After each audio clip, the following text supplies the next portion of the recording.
একদম চাইনিজ স্টাইলের চাউমিন বাসায় কিভাবে রান্না করি আজকে আপনাদেরকে দেখাবো। দেখেন দেখতে কি সুন্দর হয়েছে না, একদম স্বাদও এরকম পারফেক্ট হয়েছে। সো আমরা ফার্স্টে এই চাউমিনটা নিয়ে নিব, যেটা হচ্ছে দেখেন এখানে লেখা আছে মিলানো। এই স্প্যাগেটিটা আপনারা নিয়ে নিতে পারেন, এছাড়া আপনারা আপনাদের মন মতো অন্যটাও নিয়ে নিতে পারেন। এটা দিয়ে খুবই ভালো হয়, আবার তাড়াতাড়ি সিদ্ধও হয়ে যায়, সেজন্য এটা নিই। দেন আমরা ভেজিটেবল যেগুলো ইউজ করবো সেটা হচ্ছে ক্যাপসিকাম 2 কালারে নিয়ে নিয়েছি এবং বরবটি নিয়ে নিয়েছি, সাথে গাজর কুচি, একটু রসুন কুচি এবং কাঁচামরিচ কুচি নিয়ে নিলাম। দেন নিয়ে নিলাম পাতাকপি, এটা আপনারা একদম ছোটো ছোটো করে কুচি করে নিতে পারেন। দেন আমরা চিকেন এনে নিলাম, আপনারা চাইলে বিফও নিতে পারেন, বাট চাউমিন আমার কাছে চিকেনে বেশি ভালো লাগে। এবং ডিম ফাটিয়ে নিয়ে নিয়েছি, আলাদা আলাদা করে সব কিছু একসাথে গুছিয়ে নিলাম।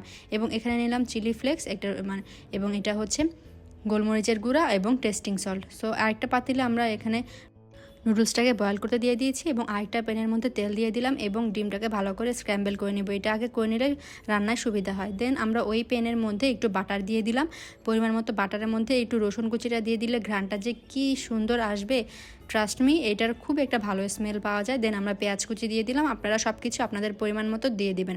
পেঁয়াজ কুচি দেওয়ার পরে আমরা আরেকটু তেল দিয়ে দিব, এটা রসুনের মধ্যেই পেঁয়াজটা দেওয়ার কারণ হচ্ছে ঘ্রাণটা যেন ভালো হয়। দেন আমরা তেলটা ইউজ করেছি এবং এখানে আপনারা পুরো চাউমিনটাই খুবই হাই হিটে রান্না করবেন, কেননা রেস্টুরেন্টে খুবই হাই হিটে রান্না করা হয়।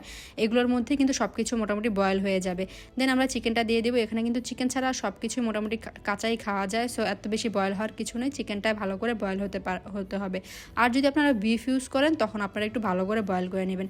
দেন দিয়ে দিলাম গাজর, একে একে গাজর দিয়ে দিব। দেন বাকি যে সবজিগুলো আছে সবগুলো আস্তে আস্তে দিয়ে দিব।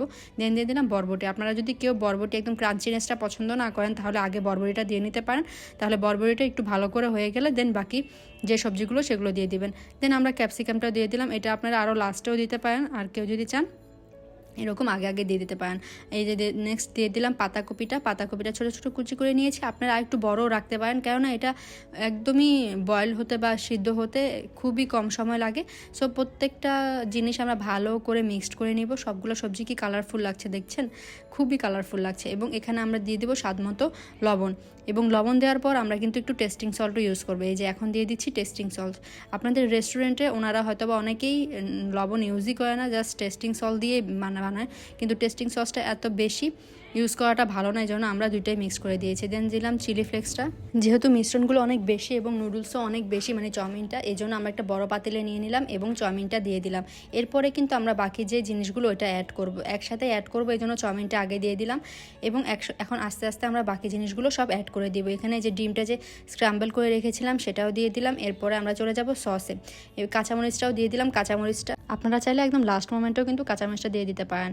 দেন দিয়ে দিব একে একে সবগুলো সস। এখানে আমরা হট টমেটো সস ইউজ করছি, ফার্স্টে হলো হট টমেটো সসটা দিয়ে দিচ্ছি। দেন আমরা ইউজ করব যেটা হচ্ছে নর্মাল টমেটো সস, সেটা দিয়ে দিচ্ছি। দুইটারই কিন্তু আলাদা আলাদা টেস্ট হয়, হট টমেটো সসটা একটু স্পাইসি হয়, যে জন্য খেতেও ভালো লাগে। দেন দিয়ে দিলাম সয়া সস কিন্তু মাস্ট ইউজ করতে হবে, মানে চাউমিনের কালার আনার জন্য এবং টেস্ট আনার জন্য সয়া সস কিন্তু মাস্ট। দেন দিয়ে দিচ্ছি ওয়েস্টার সস, এটা আপনারা দিতেও পারেন নাও দিতে পারেন। এবং এইখানে অনেকেই চিকেন পাউডার ইউজ করে, আমরা যেটা ইউজ করিনি, কারণ আমাদের বাসায় সেদিন ছিল না, সো এটা ছাড়াই আমরা মেক করে ফেলেছি। সো এই তো সয়া সস, ওয়েস্টার সস যতটুকু ছিল দিয়ে দিলাম এবং সব কিছু ভালো করে মিক্সড করে নিব। একদম ভালো করে মিক্সড করে নেওয়ার পর কিন্তু একদম রেডি হয়ে যাবে। আর কিছুই এখানে দেইনি, যেহেতু আমরা সবই লবণ আগে দিয়ে দিয়েছি। এই যে আমাদের একদম রেস্টুরেন্ট স্টাইলের চাউমিন কিন্তু রেডি, বা যেটাকে স্প্যাগেটিও অনেকে বলা হয়। সো খেতে কিন্তু দারুণ হয়েছিল, আপনারা কিন্তু বাসায় অবশ্যই ট্রাই করবেন। আর যারা যারা ট্রাই করবেন অবশ্যই কিন্তু আমাকে কমেন্ট করে জানাবেন, এই রেসিপিটা ফলো করে কিন্তু ট্রাই করতে পারেন।